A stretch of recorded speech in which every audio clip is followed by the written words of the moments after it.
So what is the plan that God has for a man and a woman? Well, there in Genesis 21, we read the Lord caused a deep sleep to fall upon Adam. And as he slept, the Lord took one of his ribs and closed up the flesh thereof. And from the rib he made woman. Adam said, this is not bone of my bones, flesh of my flesh. She shall be called woman because she was taken out of man.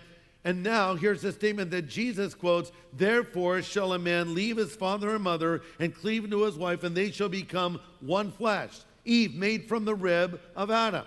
Now one thing you may not know is Eve was suspicious of Adam.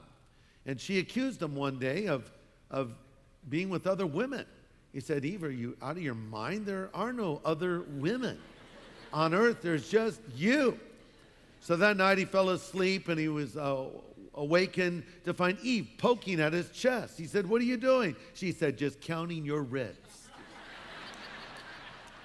That's not a true story, by the way. That's kind of a lame joke. Well, speaking of Adam and Eve, someone has suggested they had an ideal marriage. She didn't have to hear about all the men she could have married, and she never had to hear about how well his mother cooked, you see, because the first service laughed at that. I don't know what your problem is. Okay, so here's the objective that God has in bringing a man and a woman together. Two very important words, leave and cleave. For this reason shall a man leave his father and mother and cleave unto his wife, and the two shall become one flesh. The word cleave means to glue or to cling. Leave and cleave, sever and bond, loosen and secure, detach from, depart from rather, and attach to.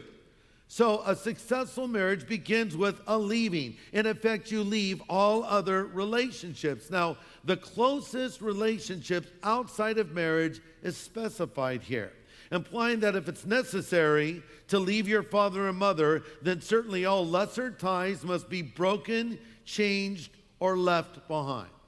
Now, that doesn't mean that when you get married, you're no longer a son or a daughter to your parents, or you're no longer a sibling. But what it means is a new responsibility is started.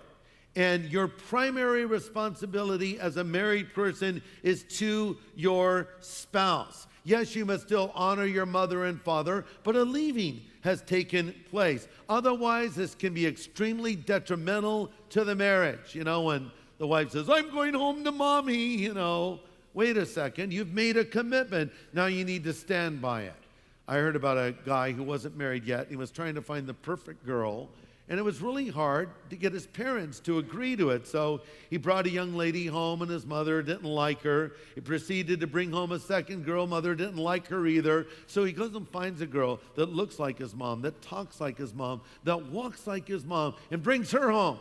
Then his father didn't like her, so that was a little bit of a problem there. So leaving and cleaving are the two operative words.